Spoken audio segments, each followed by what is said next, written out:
മാതാവില്ലാതെ മഹനീയനായ തൻ്റെ പിതാവിനാൽ ജാതനാവുകയും കാലത്ത് ഇവനിൽ സ്വർഗത്തിൽ നിറങ്ങി വന്ന് അവിവാഹിതയായ മാതാവിൻ്റെ ശാരീരിക പിതാവില്ലാതെ ജനിക്കുകയും ചെയ്തവനായി സ്വർഗീയ കുഞ്ഞാട് ശ്രീഭവനത്തിന്മേൽ മനസ്സോടെ ബലിയർപ്പിക്കപ്പെടുകയും മൺമേർക്ക് ഭക്ഷണമായി തീരുകയും തന്നെ ബലിയർപ്പണം മൂലം വിജയാദികർക്കും സ്വജാതികർക്കും പാപരിഹാരം നൽകുകയും തൻ്റെ മരണം മൂലം തലമുറകളെയും കുടുംബങ്ങളെയും വംശങ്ങളെയും ജീവിപ്പിക്കുകയും ചെയ്തതുമായ കന്യയാകുന്ന പെണ്ണാട്ടിൻകുട്ടിയായ കുഞ്ഞാടായ മനുഷ്യരാനെ ഈ പരിശുദ്ധ ബലിയിൽ സമർപ്പിക്കുന്ന ഈ സമയത്ത് അടിയങ്ങളുടെ ബലഹീനതയിൽ അവിടുന്ന് കരുണയോടെ ഓർക്കൺ പാർക്കണമേ.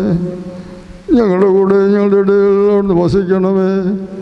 അവിടുത്തെ ജീവിതത്തിന് വെടിപ്പുള്ള ആലയങ്ങളായി തീരുവാൻ ഞങ്ങളുടെ ഹൃദയങ്ങളെയും മനസ്സുകളെയും നീ നിർമ്മലമാക്കണമേ. കർത്താവേ, ഞങ്ങൾ നിനക്ക് സ്തുതി സ്തോത്രം സമർപ്പിക്കുവാനായി തന്നെ